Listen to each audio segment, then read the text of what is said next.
Welcome to the Obsessed with Real Estate show. I am your host, Alana George, and I'm obsessed with real estate. Today, I have a great show where I interview Vicky Oberoi and Sid Bobba with SV Ventures. They are local real estate investors here in the Silicon Valley that I've crossed paths with, and we had a great idea for a show about working with investors as a real estate agent, and I put my 2 cents in there as well of the real estate agent side of what to expect. We talk about how to be an investor-friendly realtor. So a lot of my listeners are probably real estate agents like I am, and if you are, this might be something that has come up, like how to work with investors, how to attract investors, how to bring value to them. And that's something that we go over today. We kind of deep dive into and go back and forth on. We also dive into their partnership, how they met and what works for them, as well as how they scaled. And now they're flipping anywhere from 18 to 24 homes a year here in Silicon Valley, which is pretty amazing, and their long-term portfolio that they're building up as well. Just a couple cool guys, and I'm really excited to share this interview with you. If you're watching this, if I stuck to my schedule with both the podcast as well as with the pregnancy, I should be on my maternity leave, maybe already had the baby, so very exciting. I say maternity leave in air quotes if you're listening, because I've been having people ask me like, oh, when are you going on maternity leave? Which is just such a weird question as a small business owner, as an entrepreneur, like never, but also anytime I want is like the response that I want to give, because I don't think I'm going to stop working until like the baby's actually here, right? As long as I'm capable, as long as I can be on my computer, I could be interviewing people, I could be selling houses or managing my properties, right? There's not really anything that I'm going to be taking off from. It's just weird. When you're passionate and you love what you do, there's really no reason to like need to take a break, except for, of course, when I have the baby.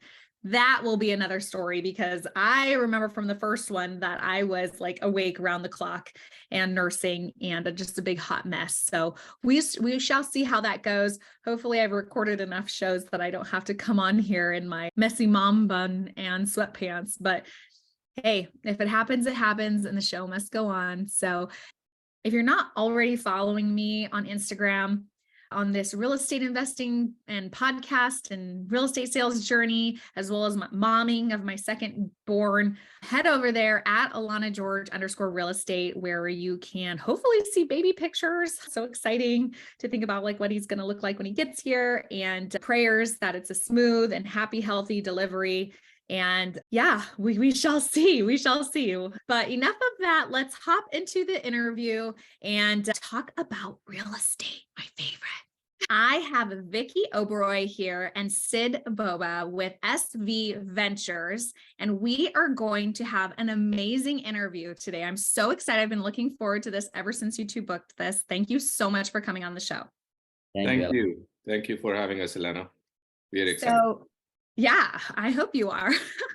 Vicky and I met, I don't know if you remember, we met at a real estate meetup in Milpitas. Yeah. I don't even know if that pizza place is still there or not, but it was many years ago. It was actually the first real estate meetup I ever went to. I don't even think that I owned real estate at that time. So it was, I don't know how many years. And then we recently reconnected when I was door dropping flyers in your neighborhood and you were just hanging out outside. Right. Right. Yeah. No, it was Jonathan's meetup. I remember that it was in Milpitas, and it was a pizza place. And I remember meeting you, and I think there was a few other people.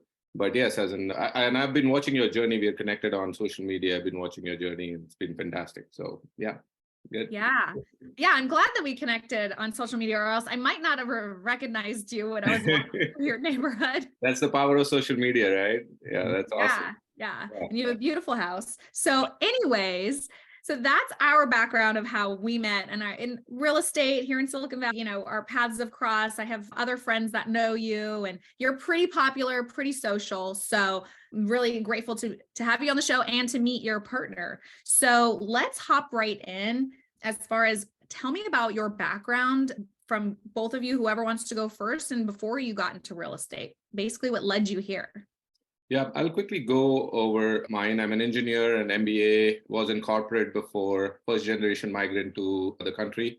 And I'm very fortunate and blessed to and grateful to the country for the opportunity it provided right from the get-go. I transitioned into real estate full-time 8 years ago, and I've been fairly focused on flipping or real estate investing for that matter, right from the get-go. I do have my real estate license, but I mainly use it for our own internal business and data purposes. Let's Sid answer that question. Yeah, my name is Sid, as Alana was mentioning. I am originally from India. I came to US to get my degree. I got my PhD degree. And after that, I used to work for Genentech in South San Francisco as scientist before I ventured into real estate. And before this, we were doing real estate, me and Vicky separately. And I think since 2018, we came together as a team. And since then, this is what we have been doing full time. So how did you two meet? Yeah, it was the same exact way that you met. So that's the power of going out and attending these events is you don't know who you're going to meet next. And Sid and I met at a meetup event. I think it might be the same event, actually, if I really to go back. There was a common connection. His name is Sandeep. He was also there, and all of us were there. And we actually just barely interacted, probably would have said hi or hello. And then we kept bumping into each other, different events. And then eventually we both joined boot camp together. And thereon, it seemed like we have a lot of synergy to take this forward together. And that's when we decided to come together and join forces. That's really great. I've heard of a lot of partnerships where they had like already a long-standing history, but the fact that you two met up within the world of real estate investing in the area and then just connected, it takes a lot of trust, right? And mutual understanding and shared goals in order to partner up with a stranger, right? Was there like a getting to know you period? Did you guys date a little bit before hopping into a full-on marriage? I think that boot camp that we did together kind of gave us an insight into each other through that. Of course, there was a person who was conducting it, and it was not just a 3-day boot camp. Basically, it was a 3-day boot camp that led into a course. We were both together in that course. I think it was a 3 or 6 month course, and we both did it, and we kind of used to meet every week over calls and stuff. So I would say that could be more like the courtship in some sense. But yeah, I think there was a lot of trust when we decided to come together. And it was like, okay, we have something common that we're both super passionate about. We both have educational backgrounds and backgrounds from the same country. So there was a lot in common, just that there was a lot of trust that went into like, okay, let's just jump in together.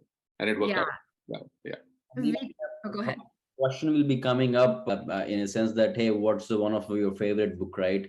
One of my favorite book is Principles by Ray Dalio. There are several great points in that. One of that really close to my heart and I really practice it as a practitioner is radical transparency, right? I don't have anything to hide, and I usually am very open to everything and anything, right? So that actually builds a lot of trust because there is nothing for you to hide pretty much. If it is like an open book, the trust can be easily established. So that also helped. And we pretty much spoke in length about various things, not just business, personal things. That really helps establish the trust going forward, right? Yeah, that's a very good point. I mean, transparency is everything, but also it conveys a sense of confidence and self-esteem and being able to just put everything out there and having the other person receive that. It definitely builds that relationship a lot faster, right? So that's really cool.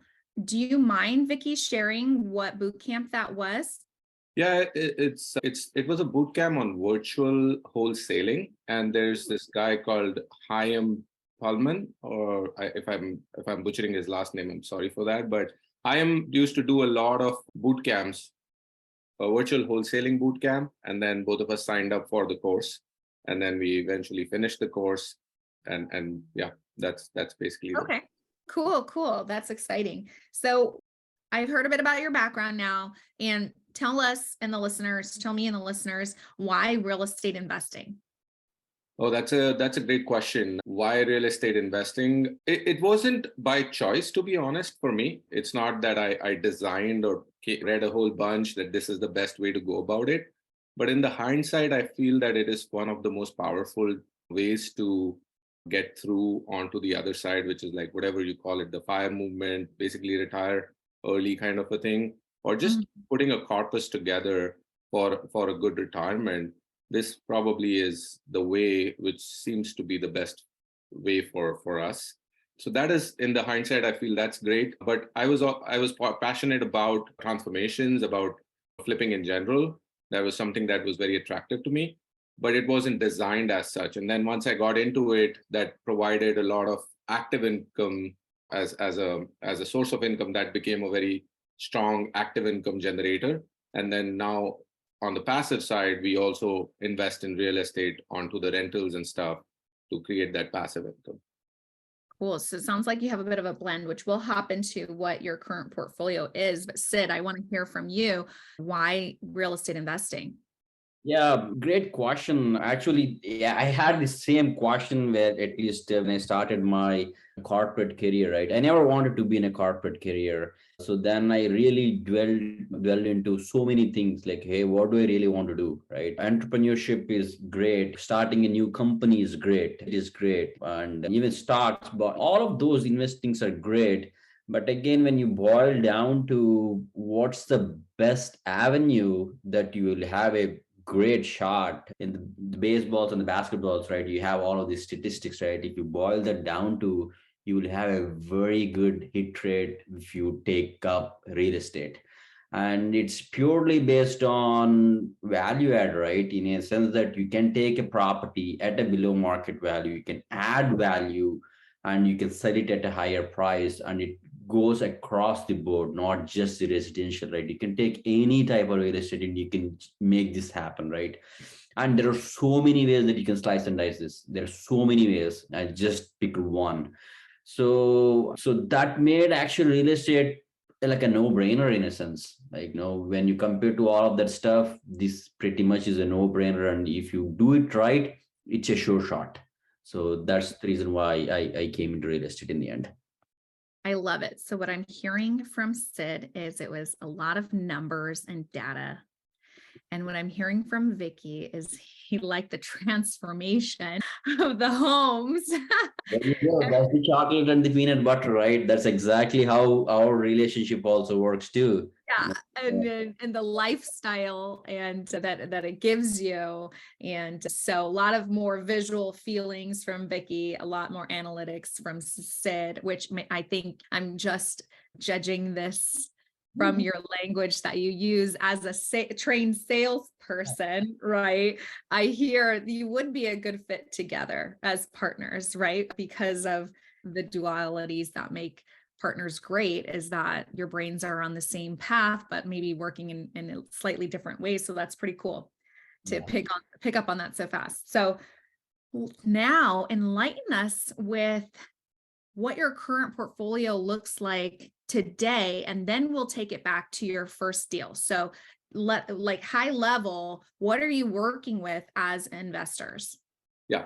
So predominantly we are in the fix and flip arena. So that forms the majority of the work that we do. So we do anywhere between 18 to 24 projects a year. And our goal is to, at any time, we would have about 4 to 6 in the pipe. And most of them would be fix and flips. And right now we have 7 in the portfolio. Out of the 7, 1 is new construction, and the other 6 are fix and flip projects. And they range from on geography, they range from San Francisco all the way down to San Jose. And then on the east side, we do projects in Alameda County and in Contra Costa County, any major cities there. So we have one project on the east right now, which is in Livermore. So that's our current portfolio on the active business.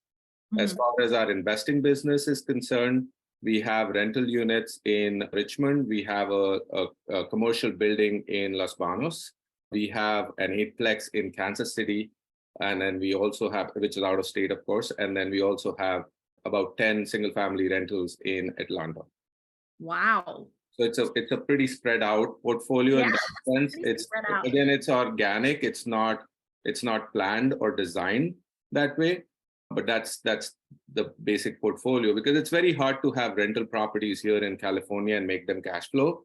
So whenever we get that kind of an opportunity, we go for it, we buy it, we keep it. But mostly we are concentrating in out of area or out of state properties for that cash flow objective. We actually are starting a bigger portfolio in Phoenix now with an on-ground partner as well. So that's really on the horizon as well. That's great. I hear that's a lot of diversification, right? Which is wonderful as far as where and some different asset classes. It sounds, correct me if I'm wrong, it sounds like you're fixing and flipping here and taking a lot of that funds and then doing long-term or buy and holds, long-term investing elsewhere. Absolutely, 100% right. That's the way it is. And coming to the first deal, right? Obviously, as we were telling you earlier, we did our deals separately before, and then we combined together. Together, the first deal we had done was in San Francisco, actually in Ingleside Heights. It was so funny. We started it, and then we are about to getting it done, right? Like March 15th. I clearly remember the day too. And we were talking with the agent that we are about to hire, because in San Francisco, like, hey, what do you want to do? Let's come with a game plan. And the agent just flips his phone and says that, hey, state of California just announced shelter in place. I think everybody from tomorrow is going to shut down. I'm like, what? We came all the way and we are about to put this on the market, and now the shelter in place happened. We had no idea what to do. Everything stopped in its tracks. We had a final from the city that's supposed to happen, and the city has to sign off for the final occupancy, and everything stopped. So we waited for 1 week just to see what happens, but nothing is happening. Then we're like, hey, as any entrepreneur, right? I cannot let things take, or I cannot wait for things to happen. I have to face the problem head on. We went down to the city all the way to the director of operations. Like, dude, you cannot shut everything down. The house is vacant, everything is there, nobody's there. We provide you with sanitation, we provide you with masks, because at the time those were not that common, right? Because everybody is trying to figure it out. We provide you with everything, but I got to have an inspector on the property. I need to have that final, otherwise my property will be stuck. And there was, obviously he was not on board initially, but we kept on chipping at it, and we kept on coming from different angles. Finally he said, what, I'm going to send one of my inspector. That was a very big deal for us. She came in and she looked at the property and like, hey, yeah, everything is done. She finalized it off. And actually we sold that during that initial pandemic phases. I think April 2nd or April, maybe even April 1st was when we went into contract on that one. Soon after, basically the house came out really nice, so we were really contract within a week. So that was a very great experience for us to start off, and everything basically went haywire, but we were able to pull it off. And from there on, it's one after the other. Yeah, that sounds like a really trying time. And what perfect way to test how well you two will work together than to go through something hard like that and seeing how each of you responds under those circumstances. I think it was great. I mean, hopefully you haven't come across anything harder than that scenario, but I applaud you for being so persistent. Like, that could have been really intimidating for a lot of people. A lot of people were scared at that time. Investors aren't really the ones that people are looking out for. Generally, people don't like investors. They're like, oh, you're getting screwed out of money. Big whoop, right? That's true. Right. So that's wild that that was your first deal working together. So I guess circle to, if either one of you can take this, like, what did you learn from that? I think what Sid was trying to allude to on the learning part is that as entrepreneurs, as business owners, as people who are kind of building it up, everything essentially falls back on you. So if you don't take charge, regardless of the circumstances, right? If you don't take charge, nobody's coming out and bailing you on that circumstance. So just just basically knowing that shelter in place was there did not stop us from hiring the agent and moving forward with it. Number two, because of the shelter in place, we didn't stop that the city is now not going to send anybody out. So let's just wait it out until the city decides to send someone. Who knows how long that's going to take. And we have everything ready to go, right? Everything gets lined up. It as an agent, we have pictures, we have videos, we have staging, we have all of that stuff is all domino, right? We have to be ready with every single thing, and then you go onto the market. So unless we have a completion certificate and an R3 from the city, we cannot really sell this property. So don't leave it to the city to do it. So we just tried to go level up to whoever we could talk to get us support, because we knew construction was still an essential activity and they were allowing it. So before that window would close, who knows if that would close, let's just quickly get it done with. So if that inspector is not ready, let's talk to their supervisor, see if somebody else can come in their place, because not everybody's feeling the same way about it. So I think taking charge, essentially just taking things in on your own hand, because ultimately as a business owner, as an entrepreneur, everything falls back on you. It's your win, it's your loss, it's your mistake, and it's your accomplishment, whatever that might be, right? Right. Some extreme ownership there. We mentioned was only a sliver, right? City is just a part of it. My contractors left because it's in a shelter in place. I had to drag them back. I had to threaten them to come back. And then some of the agents that we interviewed were not willing to show the property because of all these things happened. So we had to juggle that around. And so basically taking the problem head on and taking that extreme ownership, right? The buck stops with you. No matter who does a mistake, it always falls back to you. And you have to be the enforcer and try to make things happen. Yeah, I love that, because you definitely could have just sat back. And I think a lot of people did that, and it was the easier thing to do. So kudos to you two. Wow, for really going after it. And you're right, construction was still essential. And then real estate came along later in California as being essential, but it all shut down. All shut down. And I remember that. And it was really weird. And I was coming back from maternity leave at that time, like so excited to get back to work because I'm obsessed with real estate. Right. And I had been off since Christmas, and I set up my office like, oh, I have a reason to shower and get out of the house. And then everything shut down. Crazy time. That was a crazy time. A lot of people are actually sharing stories from their Instagram or Facebook 3 years ago or 4 years ago when that happened, actually. So they're like, it just is so bizarre to look at all that right now and be like, oh my God, the streets were so empty. The freeways were like deserted. Like you wouldn't see cars for miles altogether. That was so a weird time. It was wild. I saw somebody else share pictures, images of somebody getting arrested at the beach for like paddle boarding in the ocean by themselves. But you just weren't allowed to like leave. You weren't allowed to be out and about. So it was just like really crazy to be like a business owner at that time. Yeah. So moving on from the crazy wildness of 2020, now that you're at your current portfolio, you are, I would, in my eyes, and I'm sure in your own, you're successful, right? 18 to 24 projects a year. At any given time, you have 4 to 6 in your pipeline. You've got those 10 rentals. You've got a lot of new construction. You've got a lot going on. What are the current challenges you two are facing at this stage of your investing career? I'll let Sid go on that. There are a few things that come along with the scale, right? We were very intentional in everything that we have been doing up to now.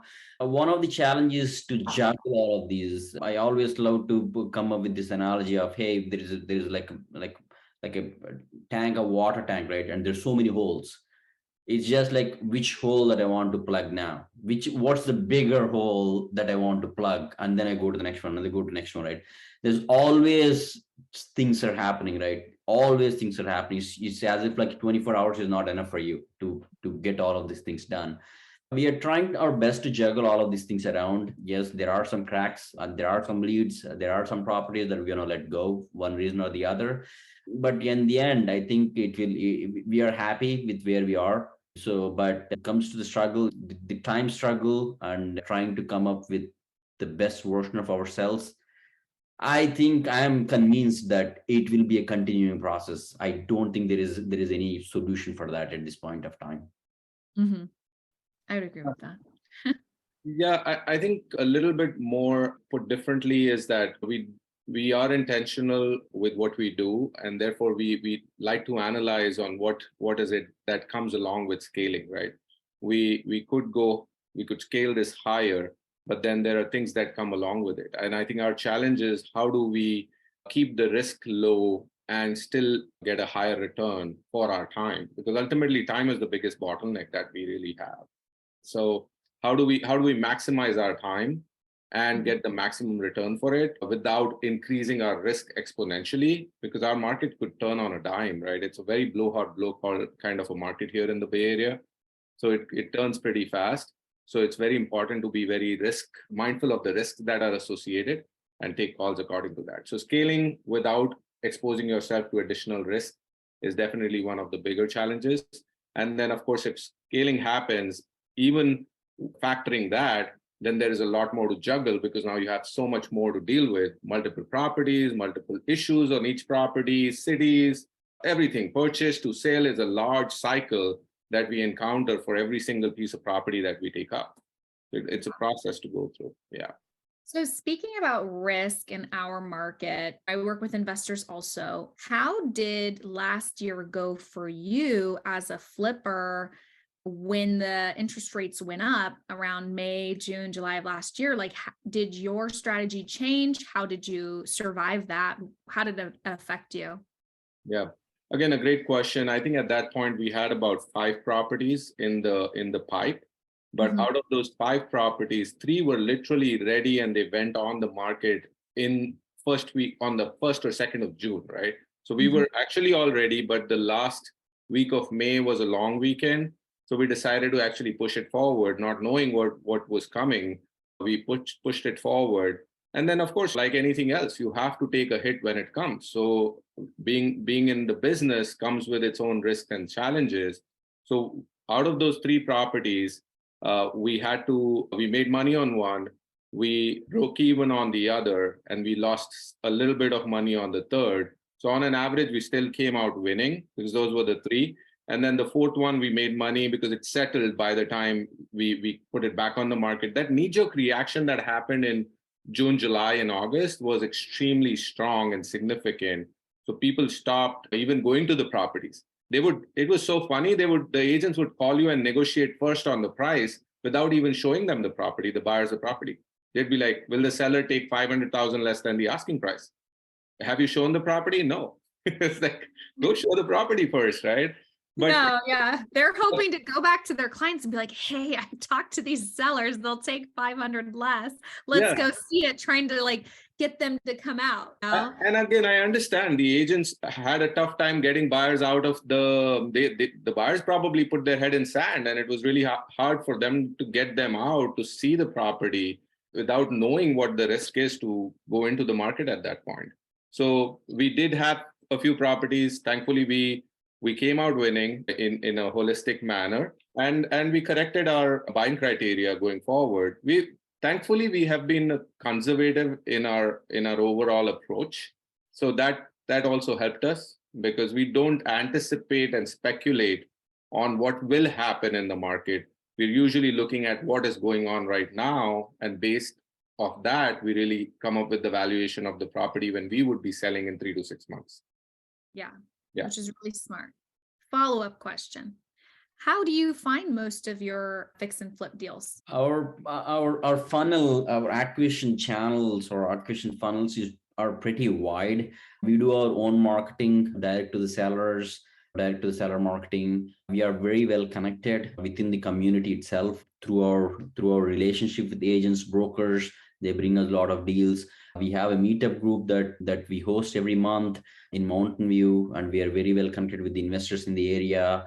Other investors are also actually bring us the deals. Hey, if their plate is full and they want to offload something, wholesalers in the area bring us the deals. They think that they want to wholesale for a fee, and then we will take it on. So our acquisition channels are pretty wide and diverse from that sense. We also dabble in foreclosures, even though they are not that many, but we do buy them once in a while.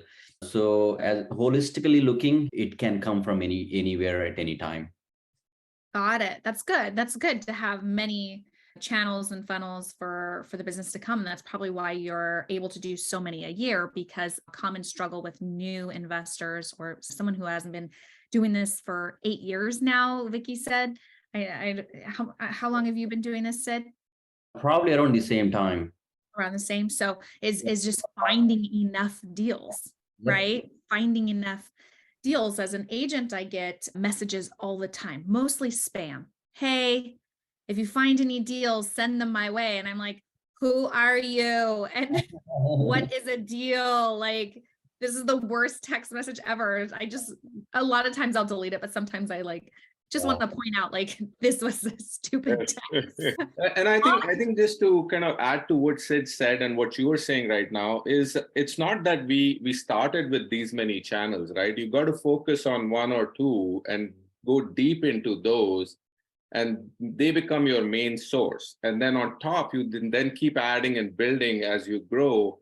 And you also have to bring in people if you're not able to address all of that. So this has all happened over the course of the years. So if somebody's really wanting to start out, I would say just focus on one or two of the channels, and then you build on that as you go along and gain traction. You are speaking my language. There is so many parallels between being a real estate agent, like your business of sales, and being an investor, because you're both looking for people to sell their houses. Yes. And you have to build up one's pillar or source of business, start with maybe two and just hone in on that, get some success, and then you add another. And this is what I tell new agents all the time when they're trying to build up their business, is you can't do, and that's what the mistake that I made, is I did everything a little bit poorly all at the same time, right? Like a spray and pray approach that wasn't consistent and didn't get results. So what you're saying is exactly in line with what I say as well. So I applaud you. Yeah. And I think I applaud you for just being out. You were, when we bumped into each other, you were pregnant at that time and you were still door knocking. And I think that shows the resolve and the commitment to a particular way of marketing that you've committed to. That, okay, come what may, I'm going to do this 3 days a week or whatever your schedule looks like. And I'm going to go out and do this. And you do it. Rain or shine, you do it. That's fantastic. And that's what you're talking about to anybody else who's out there. That has to be the case. So speaking of the parallels between and being a real estate investor and being a real estate agent, I know a lot of our listeners on the show, on the Obsessed with Real Estate show, are real estate agents. How can, as an agent, how can we position ourselves to work best with investors? What advice do you have, as well as expectations from your agent that you have? I think I'll go at it. I think the first and foremost thing with anything, like being a real estate agent, when you go meet the seller or when you go meet the buyer, apart from presenting what your services look like and why they should pick you, you're basically trying to find out what is it that is going on in their life, and how can you be a tool, resource, help in executing that plan that they have in their mind. So it's the same thing with an investor too. You got to essentially understand how the investor underwrites a deal. How do they look at a piece of property and be like, okay, that's a deal, like you were referring to earlier, a text message came to you and they did not mention anything to you. So essentially find out, go meet the investor or spend time with the investors, figure out how are they analyzing a deal? What are they looking for? And then that will essentially give you the right box of what is it that they want. And then does this particular property fit that particular investor or not? Mostly they would all be, if it's a flipper, they would be looking at a very similar kind of an outlay. If it's a buy and hold investor, they're going to look at a similar outlay.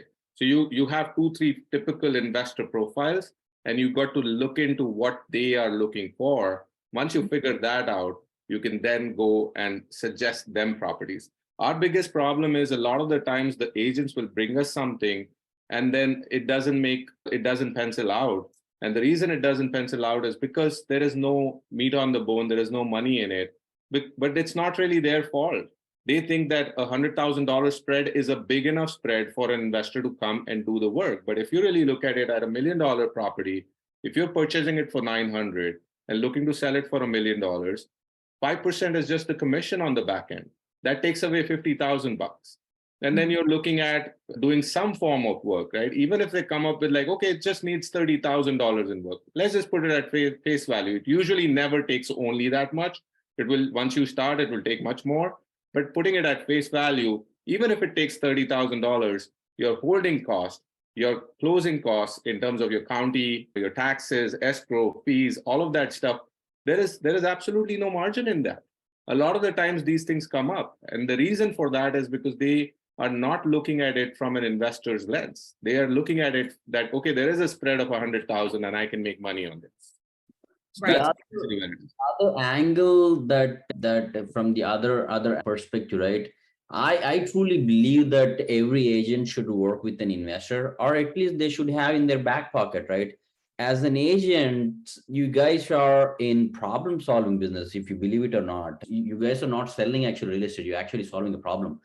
That means the solution can be anything, right? The solution can be taking it to the market. The solution can be selling it as is. The solution can be a rent back. The solution can be whatever that might be, the right. And it cannot be like a one size fits all. It has to be unique. Sometimes there are unique problems, you need to come with unique solutions. And having this investor in your back pocket so that you can come up with these good solutions that work for the seller will be of very utmost important for you guys as an agents. And that's the flexibility that we can provide for you guys as a service to you or to your clients. Right, as an additional solution, right? Because I want to do everything. So I'm like, I'll be the investor and the agent, but I don't have the capacity to do that right at this time, to also be flipping houses and selling houses and all the other things that I do. Right. So I think, and a lot of realtors are in the same boat. So like teaming up with somebody that you trust to actually follow through on their word, close on the house, flip it, right, is huge. That's monumental. I think I agree. Yeah, I think you put the nail on its, you hit the nail on its head, right? Having an investor in your back pocket who is absolutely dependable, who's somebody that you can pick up the phone when the right opportunity comes, that particular investor is going to come through. That is of utmost importance. Right. You will have so many people reach out to you, but you don't know the good from the others, right? So you got to then spend some more time figuring out their buying criteria, knowing that these people are legit, they have enough experience, vet them as an investor to be in your back pocket when that right opportunity comes to present you as an option to the seller. Yes. Yeah, I think you're absolutely right. The trust is a huge deal because you either working, I have investors I've worked with previously, or just with you guys, like you have a body of work. This is what you do. This isn't your first rodeo, right? Sometimes the risk of working with a newer investor is that you can bring them a really good deal that does pencil out and makes sense, but they don't have the experience, they don't have the team or the confidence or the hard money connections or fill in the blank. They just don't have enough to actually close on the deal and actually get it done, right? So that's why working with experienced investors is so important.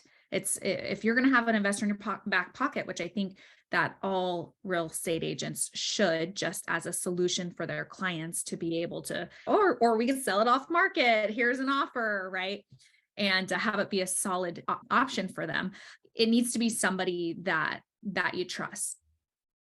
So just to kind of take that segue, we are actually going into a few large real estate offices and making a presentation to their teams, letting them know that they can use us as a resource, as an investor. And we are, if it's a good investor, they'll open their books and show you that, hey, these are the properties that we purchased in the last 1 year, 2 years.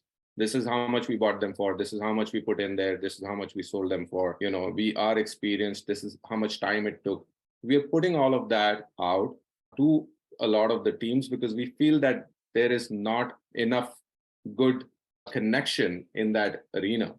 Everybody sporadically knows someone, but not somebody that they vetted and have in their back pocket. Yeah, so that's really cool. And we'll provide your contact information because there might be somebody listening that's like, hey, I want you to come talk to our team or to our office and give this presentation on why we should work with you, why we should work with an investor, because this is all about servicing our clients. And like Sid was saying, sometimes we've got to get creative with solutions, and not every home is made to go on the market. Right? Or not every situation. And I get asked that a lot, actually, like, why would somebody sell their home off market? And you'd be surprised by some of the reasons. A lot of times is that they don't want all of their neighbors coming through their house because they know that they've neglected their house, right? And they want the home to present in its best light and be for a new family, but they're not capable of making that transition of the home. Right. So that's like a lot of times what I see with why somebody would sell it off market. What are some of the reasonings that you two have come across? I think I'll just go with that because I actually bought my own personal residence just the same way. The guy had a lot of pride in who he was, and he just didn't want people to walk through his home, which was all patched up and had like a leaking roof and a lot of the other things that he was not very happy with, and was something that he would feel bad about when they walked his home. And I think he was just fine to let it go for a little bit less as long as somebody came in and gave him that convenience of buying it without having to do all of that stuff. So that's one of the big reasons there. That's absolutely correct. Yeah. Reasons that it may happen to, even in our own experience, right? Some of the properties are actually a liability for anybody to walk through because of the roofing leak, because of the mold. It can be any number. Hoarder, right? It can be any number of reasons. And the other ones are they need a rent back. They need like a 1 month of rent back. They need to realize all the money. They need a rent back so that they can figure out what the next step is. Not a lot of people will be willing to do that. We can accommodate that. Or there are tenants in place, right? What do you do when you have tenants in place and you can't get rid of them, right? So we can take with tenants in place, right? Not a lot of retail buyers will be able to do that. So the reasons can be very varied. That's what we were talking about earlier. Some of these problems are unique, and you need to find a solution that works for both the seller and the buyer, and you guys are very good at bridging that gap. Yeah. Those are all really good points. I want to touch on expectations. So as a flipper, which some people don't like that word. Investor. It's become kind of like a 4-letter word, flip, property rehabber. What kind of expectations do you have from the agents that you work with or who bring you deals? Yeah, I think the first expectation is to really understand our need and the need of the seller. Mm-hmm. Is there enough need for this role to step in? I think that's the first expectation. And the only way you can actually meet that is by knowing the expectation and kind of really trying to understand what an investor is looking for. Yeah. So that's number one. Number two is like how well do the area, our market is still very hyper local. So how well do you really know the area, and how much homework have you done before you brought that deal to the investor, right? That also shows a lot of what you have put in. If we can always go into the comps ourselves, but it's great when an agent brings something and says, hey, these are the comps. I think this is possibly the valuation of the property once you guys do it all nice. And this is where you can essentially buy it at. a lot of the times they don't even have these two numbers, which are very basic, right? So I think having those two numbers is most important. I understand if they don't have the middle number, the bridge, right, which is what is going to be the rehab cost, because that's not your day to day, right? What will be the rehab cost? But what the seller expectation is in terms of the price, and what is the after repair value? We call it more like an ARV. What is the after repair value of that property once you shine it all up? These two numbers should be there. So knowing the buy box for the investor, knowing that the seller is going to be open to take something from an investor, primary foundational block, and then knowing these two numbers. One is the purchase price for the investor or the sales price for the seller, and the after repair value. That in itself is a lot of value for the investor itself. That's like essentially at the purchase side. And there could be a lot of stuff that can go along as you move into the process, right? What else can you bring to the table? It's really up to you as an agent. Right? Do you want to participate in any way, any form, or whatever that might look like? Okay, we'll hop into that. I just want to summarize.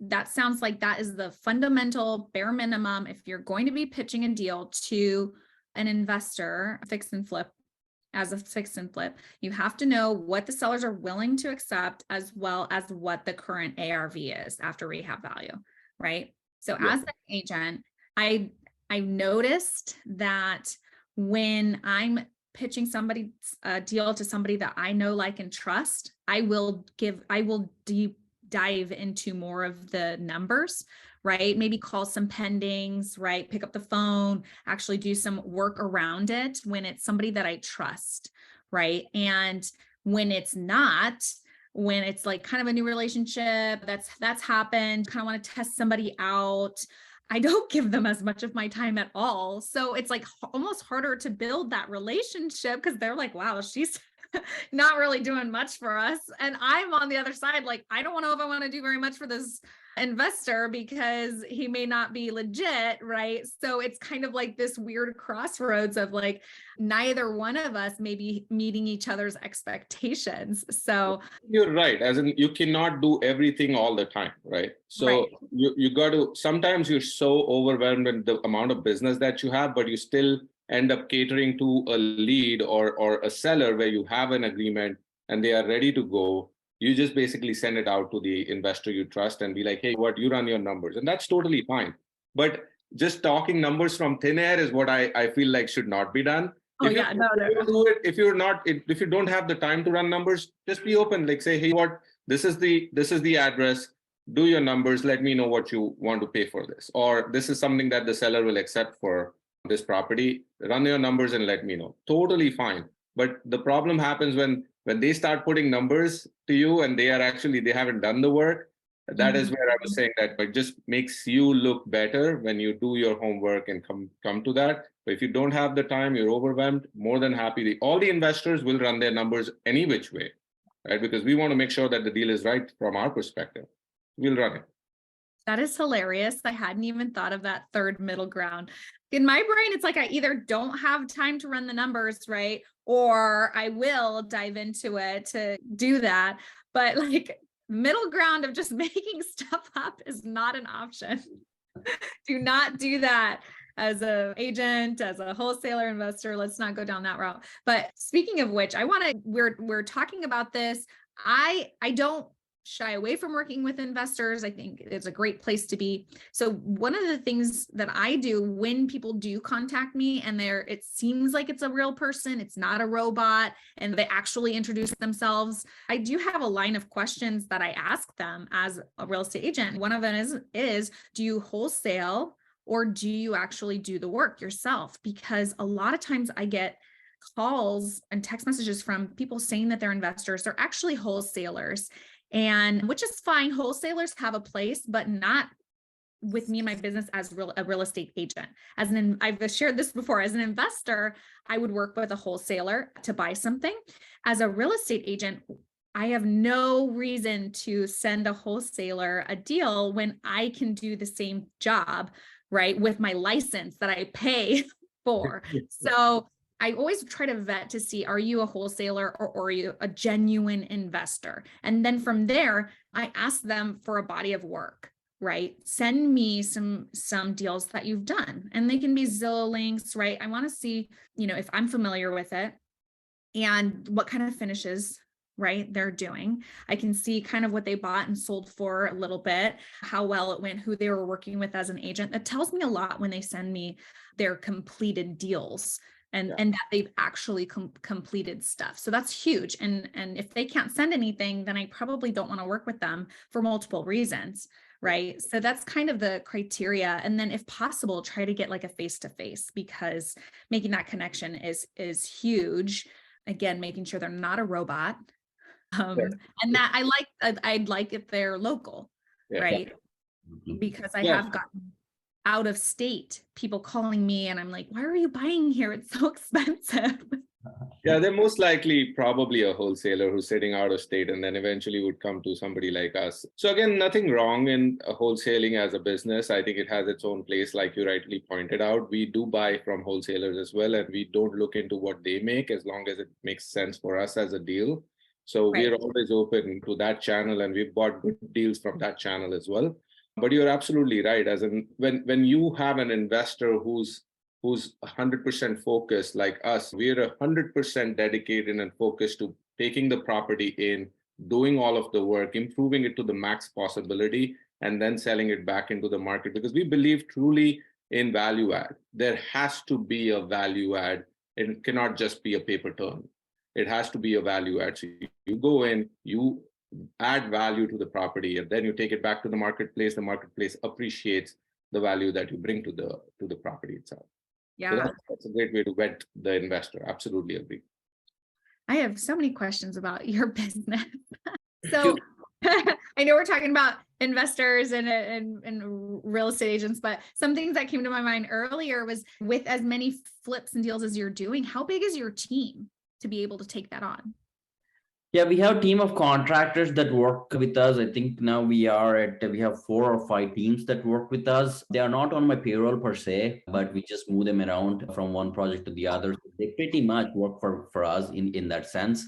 So depending on where we are doing, what kind of finishes that we want, what kind of rehab that we just move them around. Obviously, a house in East Bay probably won't get similar love and attention than Menlo Park, let's say, or Cupertino, right? So it's different, but yeah, that's how we are working with now. It's just Sid and I pretty much as the owners. We are running the team. We do have a couple virtual assistants with us, but as a team on ground, it's just Sid and I. And then we have, as we were saying, 4 or 5 different crews that we plug and play with on different properties that we undertake. And then I'm so sorry, you can edit this after. But Vicky, we just got the Menlo Park. Awesome. Congratulations. We bought a property in Menlo Park. Yay. Why would I edit that out? It's very exciting. We're all celebrating for you.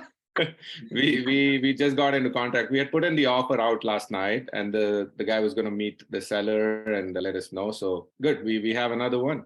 Wonderful. There we go. I'll update your numbers. So you have 8 now in current flow. So that's wonderful. Congrats on that. Who does the design on your remodels? Yeah, it's mostly we bump off ideas, but I usually oversee the design and construction side mostly.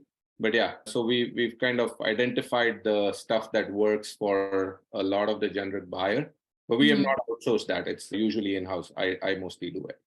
Okay, just curious, because that is important. Just checking. Yeah, you remember that initial one where you talked about the aesthetics and the data? So that's yeah. I could have guessed that you were the one who was picking out more of the finishes, and then he was maybe doing more of the underwriting or budgeting, but I just wanted to double check or to see if you outsourced it. Yeah, that's how we divide and conquer too. I think I oversee a lot of the tools, the back end, the personnel, and he deals with that. And it should truly 1 + 1 is greater than 2 kind of a scenario, right? Either one of us, I think, being ourselves probably won't be as successful as we are right now. I think it truly worked out in many which ways because of those truly synergic capabilities that both of us bring to the table.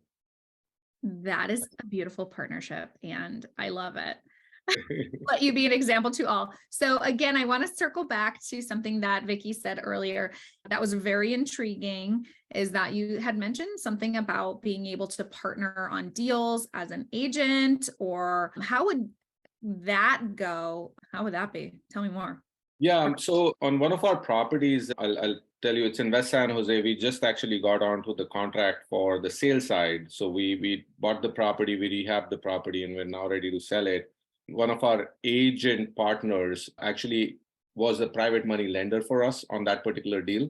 So they parked about $200,000 into that property, which is Okay. now a passive way of them investing into our projects. And they've done a few before as well. We've been working together for a couple of years now. So Mhm. started with a smaller amount. I think it was the first deal was really small at about 50,000. And then we bumped it up from there. They do pretty much $250,000 with us at any given time now. So we can use that at different projects. But I took specific for that one because I think that he was not an agent who brought us the deal. He's not the agent who's selling the deal. It's just that somebody who we brought that opportunity and said, hey, this is a fantastic opportunity. We bought it way under value. There is a lot of value add that we are doing. We will be selling this property within the next 6 months. There is a passive route for you to make money on this.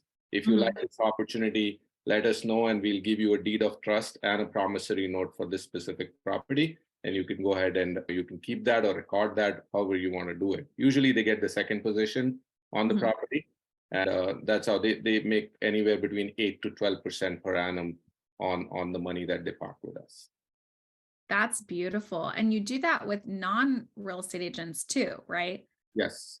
So a lot of our private lenders are non-real estate agents. They Mhm. are people who are in the real estate arena and want to dabble into real estate in one form or the other. But until they actively participate or they cannot actively participate for whatever reasons, they at least want their money to make money for them rather than sitting in a bank. They park it with us because this is now backed with real estate and it's secured in some sense. And given our track record, they feel very, very comfortable giving that money. Initially, we never thought agents would, we never even thought that. But we were having some conversations and they were asking us, how can we do that? Like, yeah, we have this. Do you want to? But and very surprisingly, a lot of them wanted to do that. That's when it occurred to us, oh, actually, this is probably a service that we can offer to them. Maybe they can offer that to their own clients too, as an ancillary service. Hey, we have this, you want to do it for a short term, because our projects are anyhow 4 to 6 months. It's not a long term commitment anyhow. So, and it actually worked for everybody. And now we have actually a whole bunch of agents that are actually parking money with us now. That's really cool. I love that you can help agents manage their wealth as well. And these are short term too. I mean, it's probably a little bit high risk, high reward just because the market's touchy, but it sounds like you guys did pretty well last year. So that's a testament. So, So, Elena, you're right that it is a little risky, but that's where working with the right investor becomes critical. Because for us, we are the ones who take the last check from the table. And it's yeah, very important because we are looking at a long haul, right? In the market, in the business. We've already established ourselves. It's been 8 years in the business, and we want to stay in the business for a long time. So what that also means is anybody that we work with, we want to work with them over and over again. And we want them to work with us over and over. And the only way that can happen is if you deliver on your promise, whatever promise you make, right? As agents, you guys make promises when you make your listing presentation. Once you deliver on those promises, they are happy. They refer you friends. They say, hey, my family, my friends, they want to work with you now.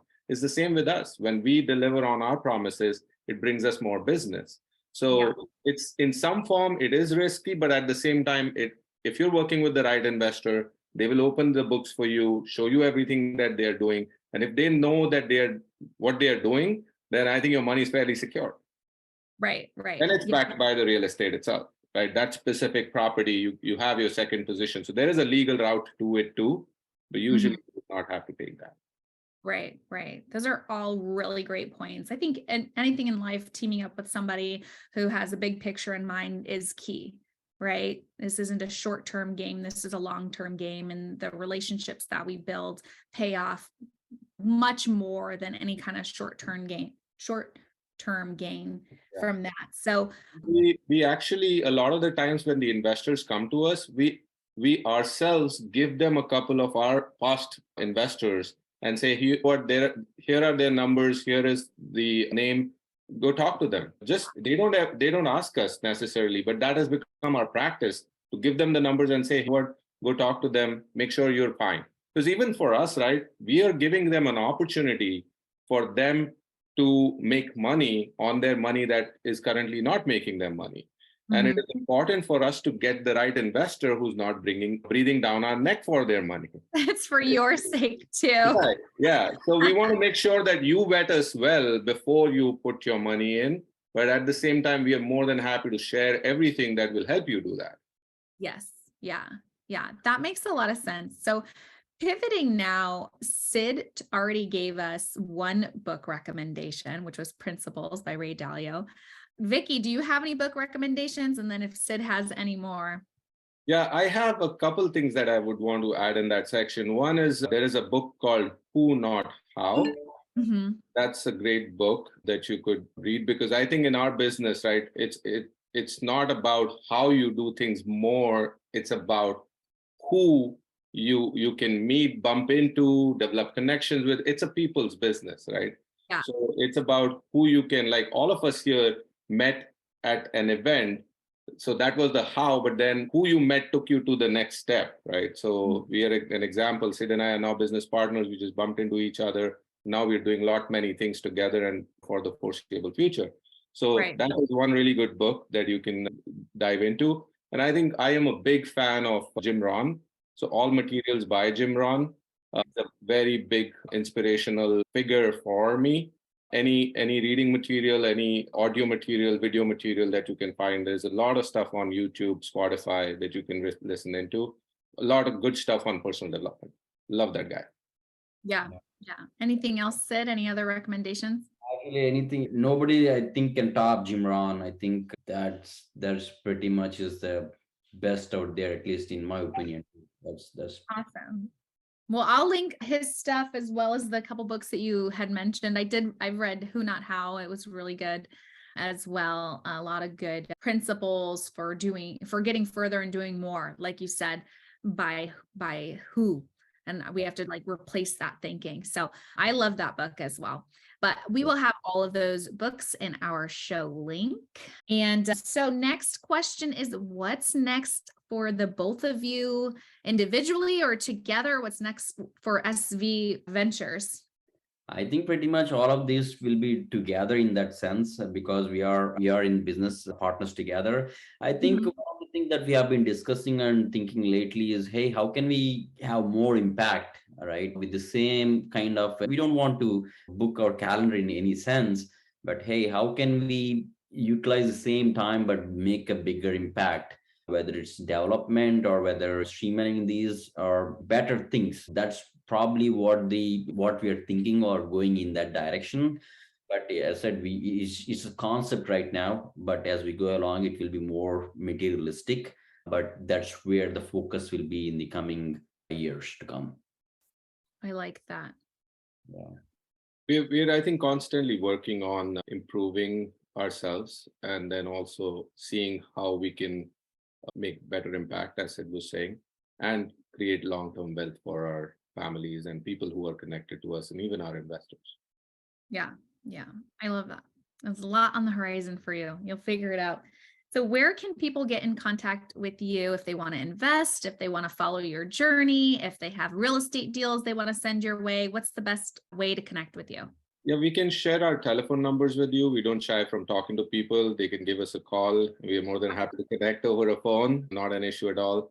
Apart from that, I think you can find me on Facebook. My Facebook ID is Vicky, Vicky, Oberoi, Oberoi, and then RE, that is for real estate. So RE. And then I also do a lot of Instagram. So I'm on Vicky Oberoi RE, but the handle is Vicky Oberoi _RE for my Instagram. Okay, got it. Yeah, I think Facebook and Instagram, we shared that on your questionnaire. My handle is SBobba27, SBOBBA 27 for my Facebook. And Instagram, I assume that it's sid.bobba, sid.bobba is the Instagram handle. Do you want us to give us the phone numbers like right now, or how do you want to do it?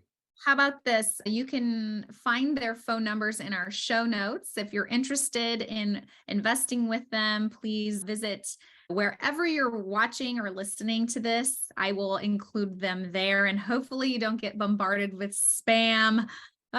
But yeah, so hope if you have any questions, you can direct them that way. Otherwise, visit Sid and Vicky on their Instagram or Facebook handles. Yeah, and our company website is svventuresusa.com. Oh, perfect. Yeah. svventuresusa.com. Correct. Perfect. I will include that as well. Thank you so much, Sid and Vicky. This has been a lot of fun. Thank you for entertaining me and answering all of my questions. I know I gave them a list of things I was going to ask, and then I probably asked like 50 more. So thanks for your patience. Thank you. Thank you for having us. We really appreciate the opportunity, and it's been a pleasure talking to you, and it was really fun interview that we had. Thank you. This was fun. Let's do a deal together. And congrats on Menlo Park. Well, that was our interview. If you enjoyed this episode, please share it, like, subscribe, support the show for more content like this. And if you are so inclined, I'd love a 5-star review. It'll help me in the algorithm and reach more people. That would be wonderful. If you'd like to connect with the show, feel free to go to the website obsessedwithrealestateshow.com, where you can find all of the resources, all the book recommendations, links to those, as well as submit to be a guest on the show. You can find me on Instagram, follow, and reach out at AlanaGeorge_real estate. I'd love if you reached out and said hello. As well as if you are interested in syndications, my website, clearconnectioncapital.com, has a lot of information on what syndications are, why they're beneficial as real estate investments.